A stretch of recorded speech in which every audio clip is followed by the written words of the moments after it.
Hello అండి, welcome to my story Alekhya Parinayam. రెండు స్వచ్ఛమైన మనసుల కలయికే ఈ అలేఖ్య పరిణయం. మరి ఇంకెందుకు ఆలస్యం, పదండి కథలోకి వెళ్ళిపోదాం. స్కూటీ స్టార్ట్ చేసి ముందుకు వెళుతున్న అలేఖ్యలో మాత్రం తన బైక్పై ఉన్న సంతోష్ని ఎవరైనా చూస్తారేమో అన్న భయం లేకపోలేదు.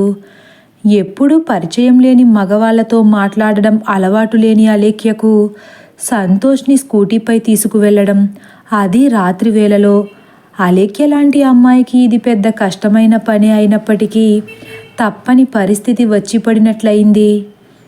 ఎందుకంటే సంతోష్ ఆ ఊరికి కొత్తవాడవడం, దానికి తోడు పరంధామయ్య ఇంటికి అతిథిగా రావడంతో కాదని చెప్పలేకపోతుంది. అలేఖ్య పరిస్థితికి పూర్తి భిన్నంగా వెనక ఉన్న సంతోష్లో మాత్రం ఆనందం ఉవ్వెత్తున ఎగసిపడుతుంది. తన మనసుకు నచ్చిన అమ్మాయిని అంత దగ్గరలో చూసేసరికి అది కలో నిజమో కూడా సంతోష్కి అర్థం కావట్లేదు. ఒక్కసారి తనను తాను గిల్లి చూసుకుని, అమ్మయ్య, ఇది కల కాదు అనుకుంటూ వెనక నుండే కన్నార్పకుండా అలేఖ్యను చూస్తున్నాడు. అలేఖ్యకు సంతోష్కి మధ్య దూరం చాలా తక్కువే అయినప్పటికీ ఆ కాస్త దూరం కూడా సంతోష్ మనసుని మెలిపెట్టేస్తుంది. ఆ మధురమైన మైమరపు సంతోష్ నోటి వెంట మాటలు రాకుండా ఆపేసింది. ఇంతలో దూరంగా గుడి వెలుగులు కనిపిస్తుండగా ఒక్కసారిగా సంతోష్లో అలజడి మొదలైంది. అమ్మో, గుడి వచ్చేస్తుంది, ఎలాగైనా నా ఏంజల్తో మాటలు కలిపి బుట్టలో పడేయాలి అనుకుంటూ ఏ విధంగా తన ఏంజల్తో మాటలు కలపాలా అని ఆలోచిస్తున్నాడు. సంతోష్కి అలేఖ్య వివరాలన్నీ తెలుసుకోవడానికి టైం లేకపోవడం వల్ల ఇక ఆలస్యం చేయకుండా, చాలా థ్యాంక్స్ అండి, మీరు ఇప్పుడు రాకపోయుంటే మీ బ్లాకీ చేతిలో నా పని అయిపోయేది అని మొదలు పెడతాడు. ఇట్స్ ఓకే అని సైలెంట్ అయిపోతుంది అలేఖ్య. బ్లాకీని మీరు పెంచుకుంటున్నారా? మీరు పిలిచిన వెంటనే ఆగిపోయింది అంటాడు మళ్ళీ. అదేం లేదండి, మా ఇంటి దగ్గర ఉంటుంది, ఎప్పుడూ ఏదో ఒకటి పెడుతూ ఉండడం వల్ల. అయినా నేను దానికి పెట్టేది గోరంతా అయినా పాపం అది మాత్రం కొండంత విశ్వాసం చూపిస్తుంటుంది అని మళ్ళీ సైలెంట్ అయిపోతుంది అలేఖ్య. అవునా, ఇంతకీ మీ ఇల్లు ఎక్కడండి అని అడుగుతాడు నెమ్మదిగా. మా ఇల్లా? మా ఇల్లు ఎక్కడైతే మీకెందుకు అంటుంది అలేఖ్య. అదేంటి అలా అంటారు? ఇంత సహాయం చేశారు, మీ ఇల్లు ఎక్కడో కూడా నేను తెలుసుకోకూడదా అంటాడు సంతోష్. అలేఖ్య ఒక్క క్షణం ఆలోచించి, మా పక్కింటి వాళ్ళ ఇంటి పక్కనే అంటుంది తెలివిగా. అలేఖ్య నుంచి అస్సలు ఇటువంటి సమాధానం ఊహించని సంతోష్ మనసులో, అమ్మో, ముదురులానే ఉంది నా డార్లింగ్, దీనితో లైఫ్ లాంగ్ జర్నీ ఎలా ఉంటుందో ఏంటో అనుకుంటూ, అయితే మీ పక్కింటి వాళ్ళ ఇల్లు ఎక్కడా అని ఆత్రంగా అడుగుతాడు. మా ఇల్లు వాళ్ళ ఇంటి పక్కన ఉన్నప్పుడు వాళ్ళ ఇల్లు కూడా మా ఇంటి పక్కనే కదా ఉంటుంది అంటుంది అలేఖ్య. వెంటనే సంతోష్ మళ్ళీ షాక్ అయ్యి, బాబోయ్, ఇది ముదురు కాదు, దేశముదురు, దీనికి దేవుడు అందమే ఎక్కువగా ఇచ్చాడనుకుంటే తెలివి కూడా ఎక్కువే ఇచ్చినట్లున్నాడు. నా ఏంజల్ చేత ఎలా వివరాలు చెప్పించాలో అర్థం కావట్లేదు అని మనసులో మదన పడుతున్నాడు సంతోష్. అడిగిన దానికి సమాధానం చెప్పి వెంటనే సైలెంట్ అయిపోతున్న అలేఖ్యతో తన పేరు డీటెయిల్స్ తెలుసుకోవడం కాస్త కష్టమే అని సంతోష్కి ఈజీగా అర్థమైపోయింది. ఆ సంశయంతోనే, పోనీ మీ పేరైనా చెప్తారా, అది కూడా చెప్పరా అంటాడు.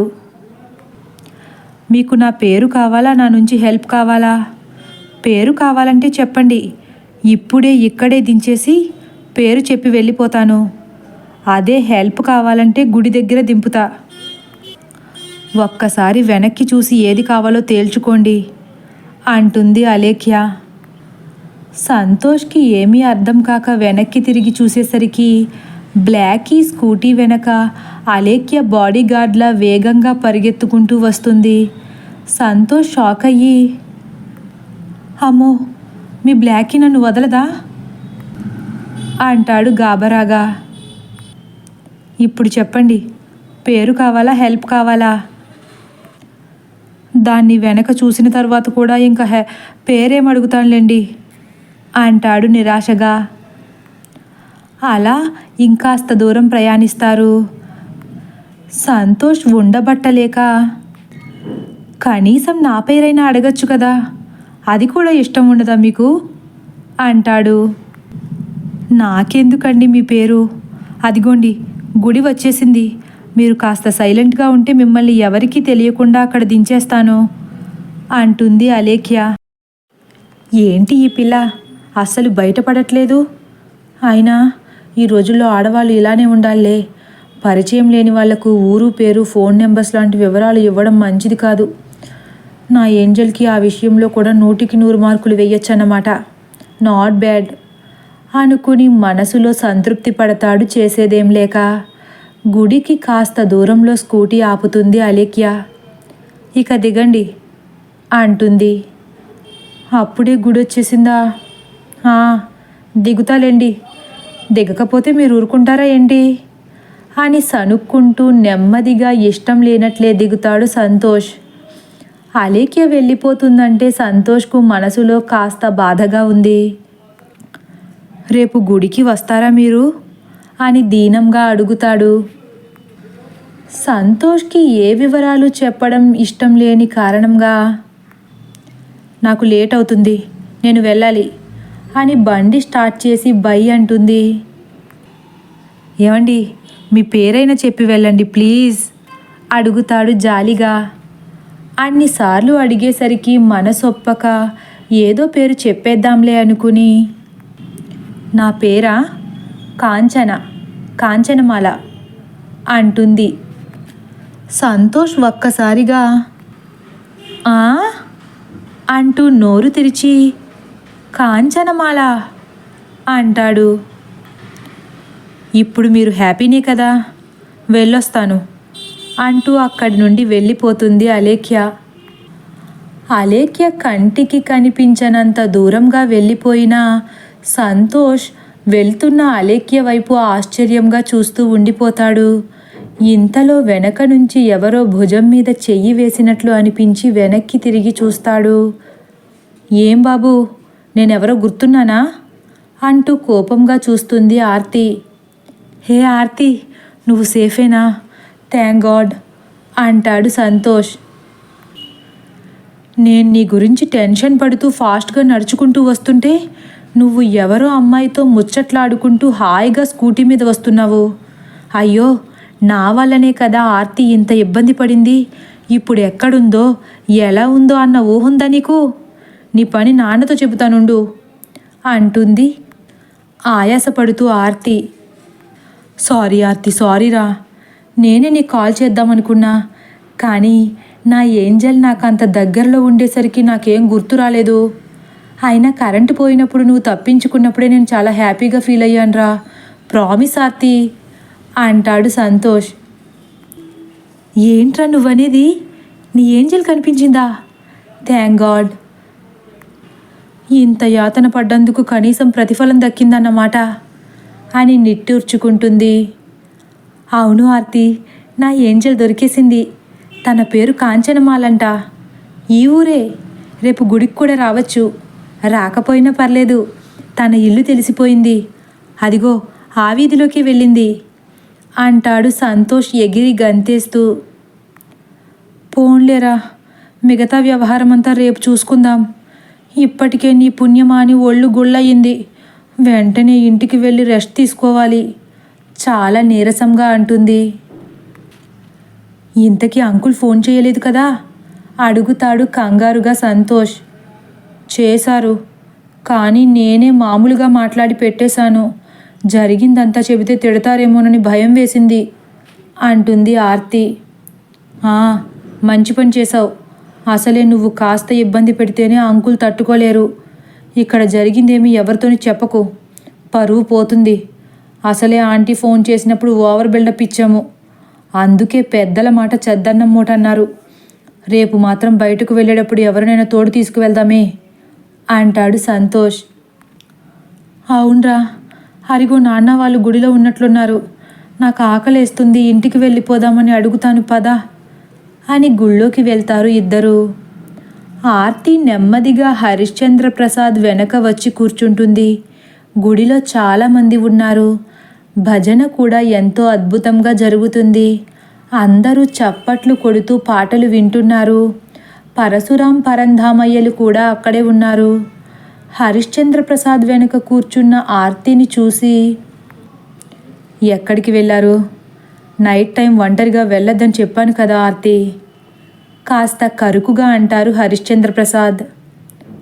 సంతోష్ కూడా వచ్చాడు నాన్న, కాసేపు అలా తిరిగొచ్చాం అంటుంది తడబడుతూ ఆర్తి. వాడికేమైనా ఈ ఊరు అలవాటా? వాడికి కూడా కొత్తే కదా. సరే, ఇంకెప్పుడు ఇలా చేయకండి అని ముందుకు తిరుగుతారు.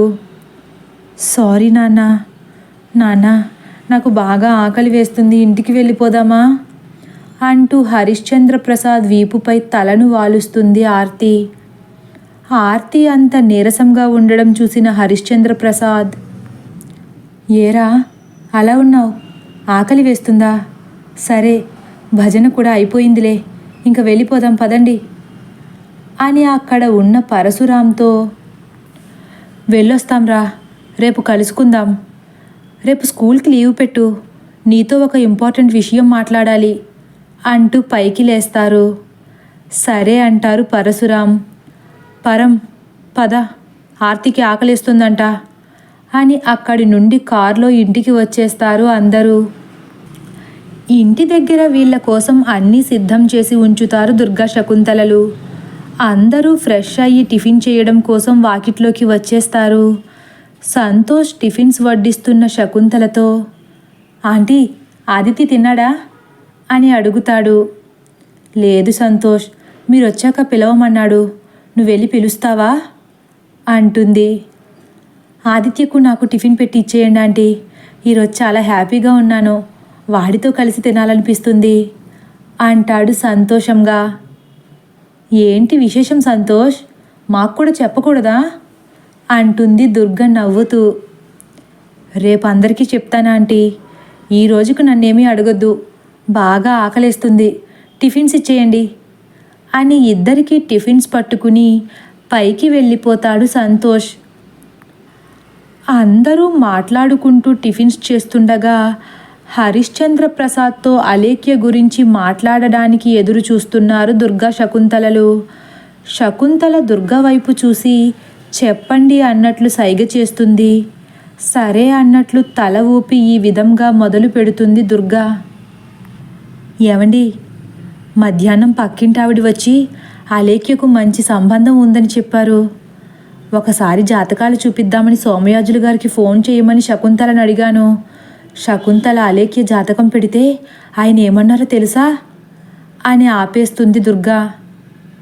చెప్తే కదా తెలిసేది, ముందు చెప్పు అంటారు పరంధామయ్య. అలేఖ్య జాతకం 100కో 1,00,00,000కో ఒక్కరికి ఉంటుందంటండి. అలేఖ్యను పెళ్లి చేసుకున్న అబ్బాయికి చిరంజీవిగా 100 ఏళ్ళు ఆనందంగా బ్రతుకుతాడంట అంటుంది. అవునా, సంతోషం అని పరంధామయ్య అనేలోపు శకుంతల తడబడుతూ ఈ విధంగా అందుకుంటుంది. ఏవండి, అలేఖ్యకు పెళ్ళి అనగానే నాకొకటి గుర్తొచ్చింది. ఏంటి శకుంతల అంటారు అనుమానంగా చూస్తూ హరిశ్చంద్ర ప్రసాద్. అది మీరేమీ అననంటే చెబుతాను భయపడుతూ అడుగుతుంది. అలేఖ్య పెళ్లి గురించి నేనేమంటాను, చెప్పు అంటారు హరిశ్చంద్ర ప్రసాద్. అలేఖ్య నాకు చాలా నచ్చేసిందండి. అదేంటో ఆర్తికి కూడా నచ్చింది. చాలా మంచి పిల్లలా ఉంది. అన్నయ్యకు వదినకు నచ్చిందంటే ఆ అమ్మాయి చాలా పద్ధతిగా ఉంటుందనుకున్నాను. ఈరోజు గుడిలో అలేఖ్య తీరు కళ్ళారా చూసేసరికి ఆ అమ్మాయికి ఏ విషయంలోనూ మనం పేరు పెట్టలేమనిపించింది. సోమయాజులు గారు అలేఖ్య జాతకం చూసి చెప్పాక ఆదిత్యకు ఆ అమ్మాయికి కలుస్తుందా అని కూడా అడిగాను. ఆ అమ్మాయి ఆదిత్య గురించే పుట్టిందన్నట్లు మాట్లాడారు అని చెప్పుకొస్తుంది శకుంతల. హరిశ్చంద్ర ప్రసాద్ పరందామయ్యలు ఇద్దరూ టిఫిన్స్ తినడం ఆపి ఒక్కసారిగా శకుంతల వైపు చూస్తారు. వెంటనే శకుంతల సైలెంట్ అయిపోతుంది. ఏంటమ్మా నువ్వు మాట్లాడేది అంటారు పరంధామయ్య ఆశ్చర్యంగా. ఇందులో ఆశ్చర్యపడేదేముందండి, అలేఖ్య ఆదిత్యలు ఇద్దరూ అన్ని విషయాల్లోనూ సరిజోడనిపిస్తుంది అంటుంది దుర్గా. అయ్యుండొచ్చు, కాకపోతే అని పరంధామయ్య అనేలోపు హరిశ్చంద్ర ప్రసాద్ టిఫిన్ పూర్తి చేసి చెయ్యి కడిగేసుకుని ఏం మాట్లాడకుండా, ముఖంలో ఎటువంటి భావాన్ని వ్యక్తపరచకుండా అక్కడి నుండి కోపంగా వెళ్ళిపోతారు. తదుపరి భాగం కోసం వేచి ఉండండి. ఒకవేళ నా కథ కానీ మీకు నచ్చినట్లయితే లైక్ చేసి సబ్స్క్రైబ్ చేయడం మర్చిపోకండి. Thank you for watching.